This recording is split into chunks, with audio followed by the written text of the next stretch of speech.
दगडावर येऊन राहतात. आता असंच दगडावर आहे फक्त ते काय एकदम तो स्ट्रेट ठेव.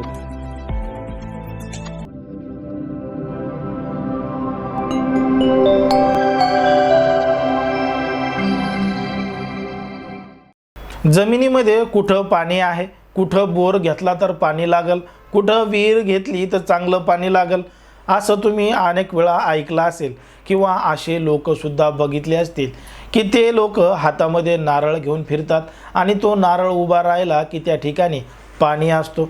काही जण त्यामध्ये जी वाय आकाराची लिंबाची काडी आहे तिचा वापर करतात, तर काही जण हातामध्ये तांब्या भरून पाणी घेतात आणि त्या पद्धतीनं सुद्धा पाणी बघत असतात जमिनीमध्ये नेमकं कुठं पाणी आहे.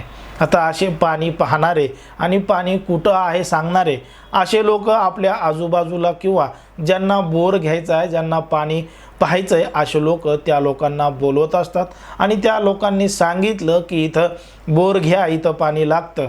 मग त्या ठिकाणी बोर घेतला जातो. अनेक वेळा हे खरं ठरतं तर अनेक वेळा हे खोटंसुद्धा ठरतं.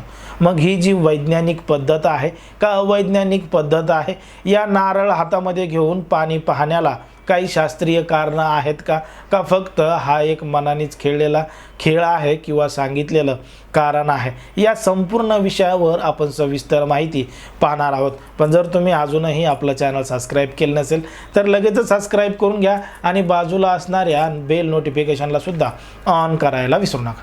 कसं आहे माहिती आहे का, पाणी हे जमिनीमध्ये कुठं आहे, काय आहे याचा शोध अनेक जण घेत असतात आणि याचं महत्त्वाचं कारण म्हणजे शेतीसाठी पिण्यासाठी लागणारं पाणी. जर आपल्या जमिनीमध्ये आपण बोर घेतला तर तो नेमका कुठं घ्यावा जेणेकरून जास्त पाणी लागेल.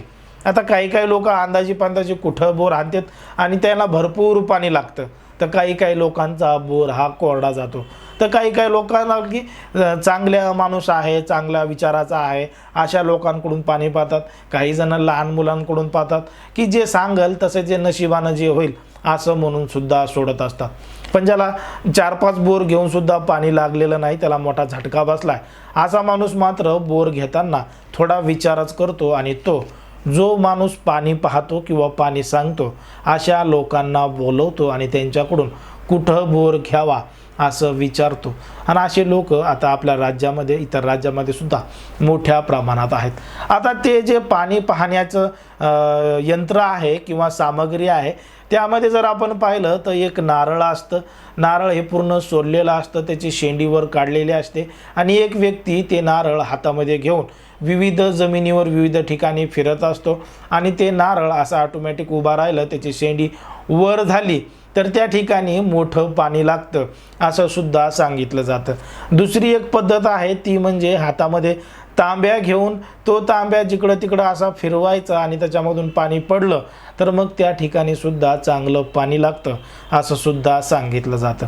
आणि तिसरी एक पद्धत आहे ती म्हणजे हातामध्ये लिंबाची जी काडी आहे ती अशी वाय आकाराची काडी ठेवायची आणि ती काडी घेऊन फिरायचं, जिथं पाणी आहे त्या ठिकाणी पाणी लागतं असे सुद्धा काही कारणं अशा पद्धतीनं सुद्धा पाणी शोधलं जातं. आता या ज्या पाणी शोधण्याच्या पद्धती आहेत त्यामध्ये अनेकांना फायदा होतो तर अनेकांना नुकसान देखील होतं. कारण की वैज्ञानिक याला मान्यता आहे का, जेव्हा काही वैज्ञानिकांनी या संपूर्ण गोष्टीचा विचार केला, अभ्यास केला, भूगर्भशास्त्रज्ञांनी यावर सल्ला दिला तर त्यांचं मत आहे की हे फक्त मनाने सांगितलेली गोष्ट आहे, मनाने तयार केलेली कहाणी आहे. अशा पद्धतीनं शेतकऱ्यांनी किंवा ज्यांना बोर घ्यायचा त्यांनी अशा गोष्टींवर विश्वास ठेवावा नाही. कारण की 50% कधी खरं होऊ शकतं तर 50% कधी खोटंसुद्धा होऊ शकतं. कारण की शास्त्रीय पद्धतीनं जर पाणी शोधलं तरच मात्र ते खरं असू शकतं आणि त्यामध्ये सुद्धा पाणी लागू शकतं.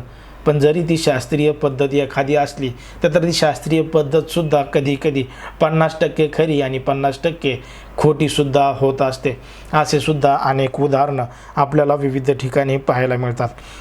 आता पाणी शोधण्याची जी शास्त्रीय पद्धत आहे त्यामध्ये वापरलं जातं ते म्हणजे रेजिस्टिव्हिटी मीटर, म्हणजेच विद्युत प्रतिरोधक सर्वेक्षण. हे जे जगभर वापरल्या जाणाऱ्या वैज्ञानिक पद्धतीपैकी एक आहे रेजिस्टिव्हिटी मीटर.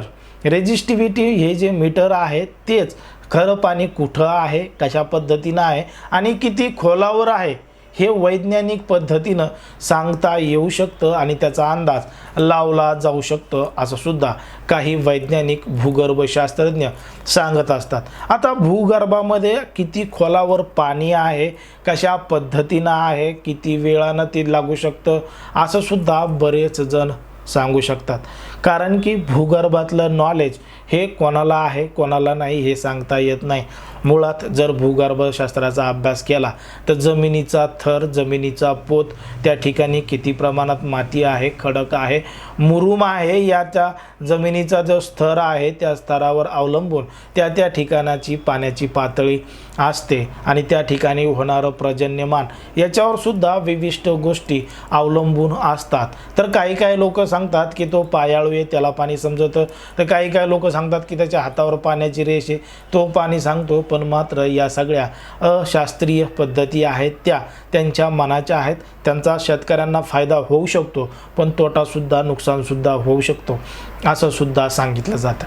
पण एक जी शास्त्रीय आणि नैसर्गिक पद्धत आहे ती जर शेतकऱ्यांनी वापरली किंवा त्या पद्धतीनं जर विचार केला तर तिथं पाणी लागण्याची सुद्धा मोठी शक्यता आहे. आणि ते ठिकाण नेमकं कसं ओळखायचं हे सुद्धा भूगर्भशास्त्रज्ञांनी, वैज्ञानिकांनी सांगितलं आहे की जर तुम्हाला बोर घ्यायचा असेल, विहीर खांदायची असेल आणि पाणी बघायचं असेल तर मग मात्र तुम्हाला निसर्गाचा सहारा घ्यावा लागेल. निसर्गाच्या काही खुणा तुम्हाला ओळखाव्या लागतील. त्यामध्ये काही झाडं आहेत, ती झाडं जर जी शेतामध्ये कुठं असतील तर त्या ठिकाणी नक्कीच पाण्याची उपलब्धता जास्त असते आणि त्याच ठिकाणी ते झाडं येत असतात.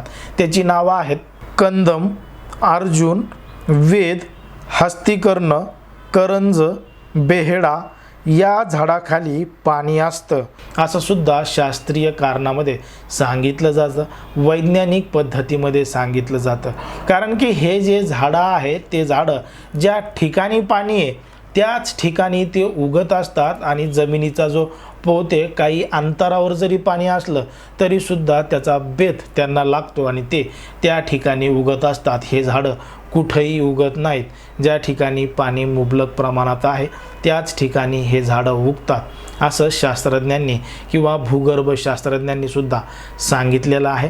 म्हणून तुम्हालाही जर कुठं बोर घ्यायचा असेल, तुम्हालाही जमिनीमधलं पाणी ओळखायचं असेल तर असे जे झाडं आहेत ते झाडं तुम्हाला जर कुठं दिसले त्याखाली पाणी असेल हे सुद्धा तुम्हाला समजेल. आणि अजून एक महत्त्वाचं कारण वैज्ञानिक सांगतात की ते सांगतात तुमच्या शेतामध्ये जर कडुनिंबाचं झाड असेल आणि ते कडुनिंबाचं झाड जर एका दिशेनं झुकलेलं असेल तर मात्र त्या ठिकाणी सुद्धा पाण्याची उपलब्धता मोठ्या प्रमाणात असते. आणि तशा ठिकाणी हे जे मीटर आहे रेजिस्टिव्हिटी मीटर, ते मीटर लावून जर पाहिलं तर मग मात्र लवकरात लवकर पाणी हे शोधलं जाऊ शकतं आणि भूगर्भ या सगळ्या गोष्टी सांगू शकतं. एकंदरीत हातावर नारळ ठेवून, तांब्या घेऊन किंवा आकाराची लिंबाची काडी घेऊन शोधलेलं पाणी खरे सांगतं की जे शास्त्रज्ञ आहेत, भूगर्भशास्त्र आहेत, वैज्ञानिक आहेत, यांनी सांगितलेलं पाणी खरं असतं म्हणजे पाणी लागतं. या दोन्ही याच्यावर तुम्हाला काय वाटतं हे अगदी स्पष्टपणे कमेंटमध्ये सांगा. आणि अशाच पद्धतीचे गावरान माहितीचे व्हिडिओ पाहण्यासाठी आपल्या चॅनलला लगेच सबस्क्राईब करून घ्या. धन्यवाद.